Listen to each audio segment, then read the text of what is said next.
Welcome back to the last part of Batgirl the Oracle, episode 239. And apologies if you are watching this on YouTube, you're just going to be looking at the comic and then, I guess, my avatar as I finish up. But I'm just really burned out right now. We are T minus 9 days until my thesis is due. That class also has a book club going on with a shared book, and we have to make a requisite number of video posts every week. And then the other class has constant discussions, and they've never broken down into small groups. So instead of reading 4 to 5 people's, I'm reading like 20 plus. So it's just been a lot of time on the computer. And like I said, yeah, just burned out. But here we are. We're going to focus on something that makes me happy, which is Birds of Prey, Volume 5. And this is going to be issue number 2, Megadeth Part 2. And I was pleasantly surprised and humbled and pleased that Kelly Thompson seemed to have listened to episode 238 because she actually responded to some of the things that happen within the episode as I cover her story. And that's just awesome and amazing when that happens. That's always, I'm nervous when I do nitpick things apart because I don't want to be, dishonest. But I also try to kind of balance that line of being a critic, but also being supportive of the art. And sometimes I succeed in that, and sometimes I fail. But everything I said about issue 1 was certainly genuine. And she did actually X tweet, I don't know how you say that, me that the person that I was not sure who it was, couldn't read it, was Onyx. And so I thanked her for that. I guess a lot of people had not gotten that. And obviously, I think that points to how much people have enjoyed that issue in particular if they are trying to figure out who these people are and are looking at these details. No one's going to be looking at details if it's not worth their time. If they're not liking it, I think that must be hate reading if I were to ever do that. And I hate it so much that I'm looking for details that I hate. I feel like at a certain point you have to say no. So I think that just speaks to how much everyone hopefully, I mean, I hope, have received this story so far. So we are Birds of Prey. We're reading Birds of Prey issue 2 this time. Writer Kelly Thompson, art Leonardo Romero, and colors Jordi Belair. So again, my time is short at this point in time. So this is from the publisher. Black Canary has built an all-out team with a very specific and very dangerous first mission: extraction. Their target, Redacted. She's being held on Redacted and guarded by a battalion of Redacted. Of course, we know now who the target is, where she is, and who is guarding them. Sounds simple enough, right? Well, then we're explaining it wrong. It's a terrible mission, and before it can even be launched, the birds have to gather a few mysterious supplies and see some old familiar faces that they punch. I guess if I were to add my own particular summary, which we'll see as I go through anyways, certain points, it's definitely a setup. Like, it's preparation for the mission. So we had gathering of the team. We can't just leap into the mission because I feel like that wouldn't make sense anyways, because you do have to prep and gather the requisite supplies and everything. And also, you get sort of a warm up of how this team is going to work together because you saw the individual members fight for whatever reason, whichever or why ever they were fighting within that particular story. But this, they were all gathered. Interestingly enough, they had their own separate things, but they all happened to converge on the same point, and then they fought together. So you kind of see how that works. And I think it works well so far. I think as it makes sense, no team is going to automatically come together and have that chemistry immediately. So I think we see some kinks that need to be ironed out. But all of this, I think, makes sense within this comic world that we are building.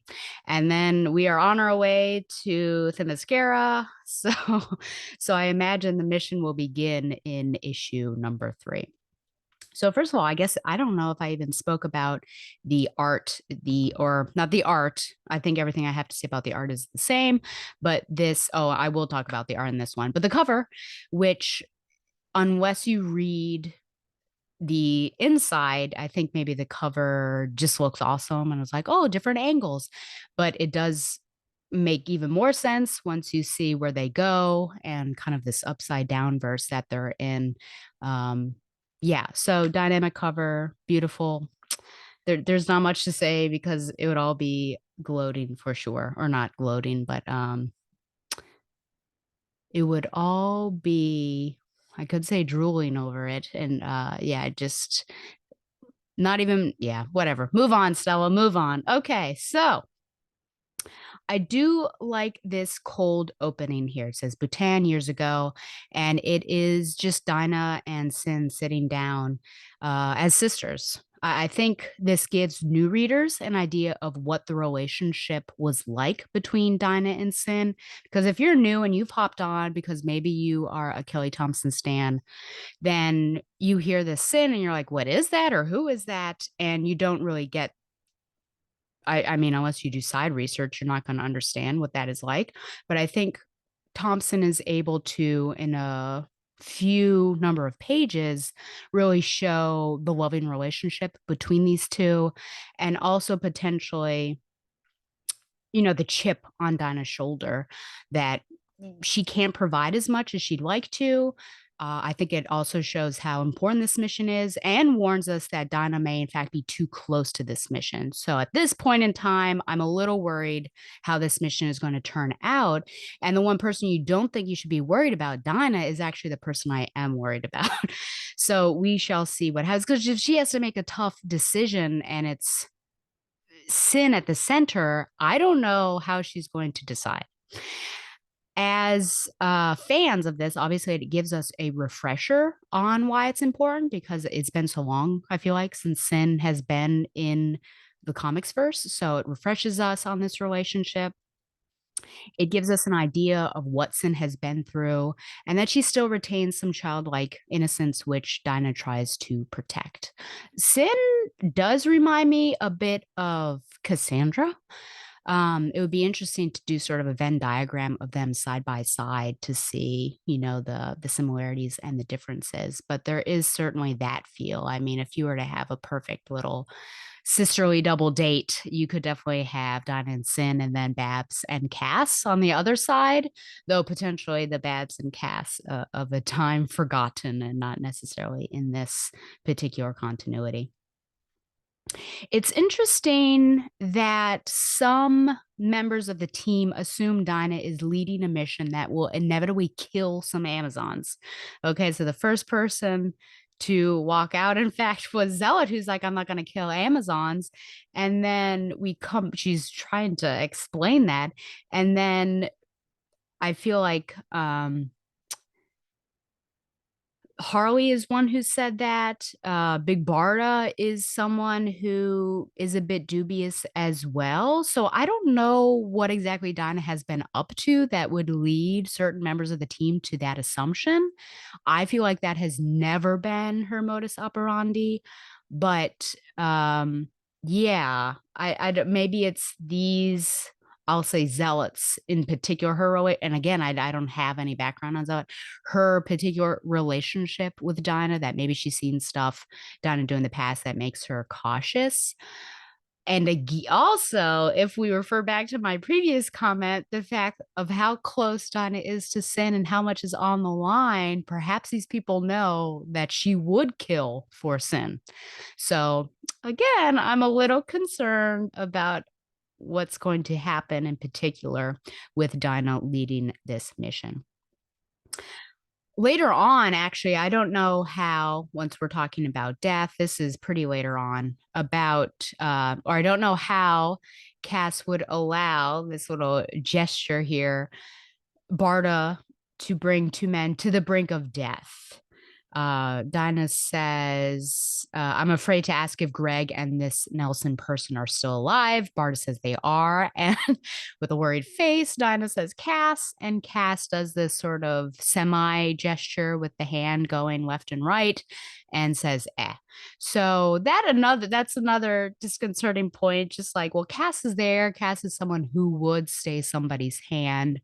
And yet, Barda really pushed it to a point that maybe she should not have.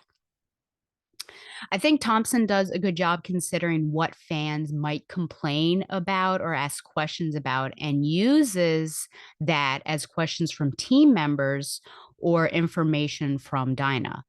For example, see if I can find it. Primarily the example of Wonder Woman. Wonder Woman's brought up as someone who could help. And Dinah actually says, like, yes, that's a possibility, but what's the other possibility that she says no, and then we're screwed because our plan is out. And so I think it's brought up and it's resolved. And I think this is potentially something that fans would ask, well, why did they just ask Wonder Woman? And so I think Thompson's just able to stamp that down and be like, uh, this is the reason why. And so that's very smart because we know that fans with a bone generally don't stop asking and really hold on to things. I like all the questions that Harley asks and that she has so many that she actually breaks the borders of the page. If you look at this and how it's just continuing to the right and breaks the natural border there. And then later, Dinah ignores her repeatedly while trying to figure out transport to the island. But with Harley, we can expect unconventional in the way that we do. And well, look at this King Shark arriving to commune with his people. To the very end, there he is. And it's funny that Harley actually picks up on Big Barda's comment that she, quote unquote, needed a bigger boat. You needed a bigger boat, Quinn. And then Harley is just so excited because Quinn is close to Quint and the situation. But Barda, of course, Barda doesn't make jokes. Barda doesn't know pop culture. So yeah, there's no connection for this to Jaws that Big Barda would understand. Big Barda's I'm new here observations continue to be funny. For example, at the beginning, when Meridian disappears in a yes, in a way almost like after the snap of Thanos, she says the one from the future was made of dirt, which is just interesting, interesting and funny. We bring another character in that I was certainly not expecting in the way of John Constantine. It's unclear at the moment what Dinah needed from him and what the other characters went to retrieve. Still, when she has it in hand, we don't know what it is. So I feel like we won't find out until we're on the island.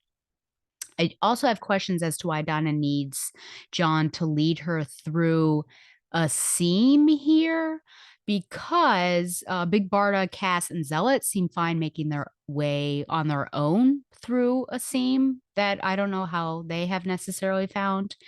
There's Zealot finding one and also pushing Harley through one.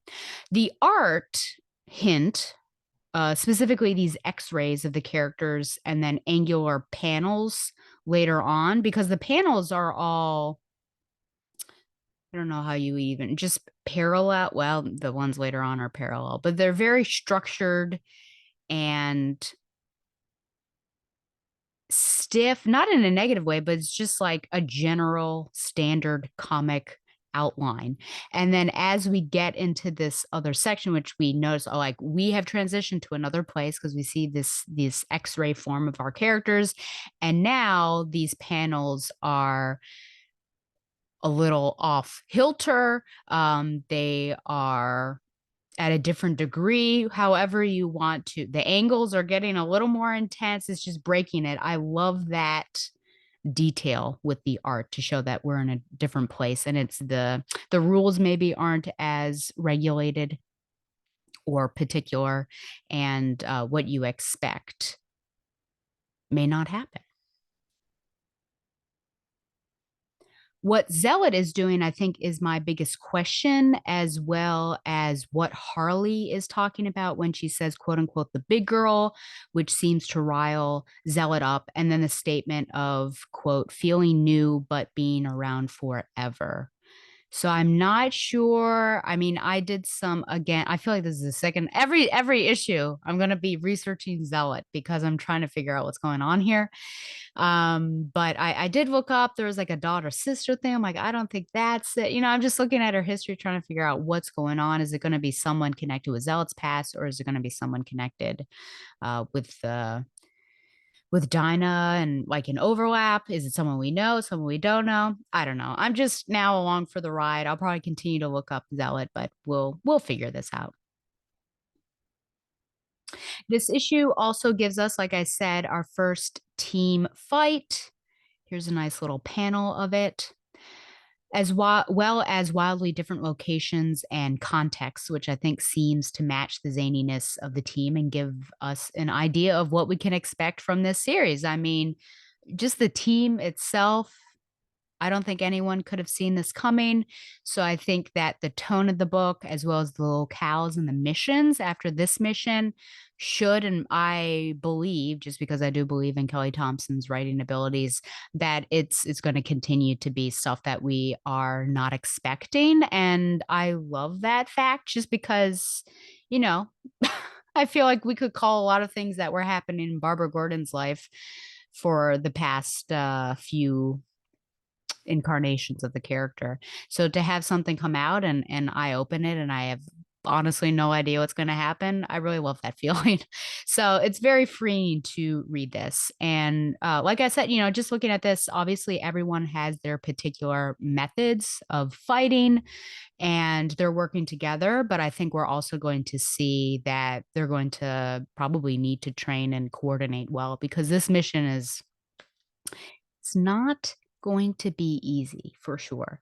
But yeah, we end on a funny note, which I'm glad again, Dinah was not willing to trust Harley with such a big mission, i.e., giving them transport to the island, because that was the big thing. But Dinah was out.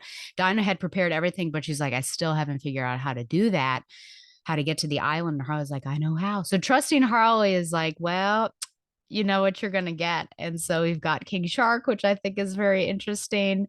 And I'm sure everyone's like, man, we should have figured that this was going to happen. But yeah, just a funny little ending. And I'm interested to see which that ending, no bleeping way coming from Nana. I'm interested to see what is going to happen on this island because it's about to get serious. But again, Thompson has done really well with balancing the serious tones with the funny tones as well. Like nothing seems inappropriate. So I think, I think it's obviously the first issue. I loved it so much. And I think this is more of like a planning preparation issue. So I'm not going to give it a 10. So I'll give it a 9.5 out of 10 birds. I think still really good. It's still keeping me hooked. Like I said, I just enjoy pulling this up, ready to go, and having no idea what's going to happen and being along for the ride. And looking forward to number three to see what's going to happen. But yeah, just to reiterate, I am nervous about Dinah being the leader now, more than I think I would have. But I think there's just a lot on the line, and she is too personally invested. And we know bad things happen when there are some personal interests at play. So, okie dokie. So I will stop the share. So, of course, you'll just see my avatar at this point. And I think I just really have my literature recommendations. So I get to talk to you while figuring out what was the last book that I read.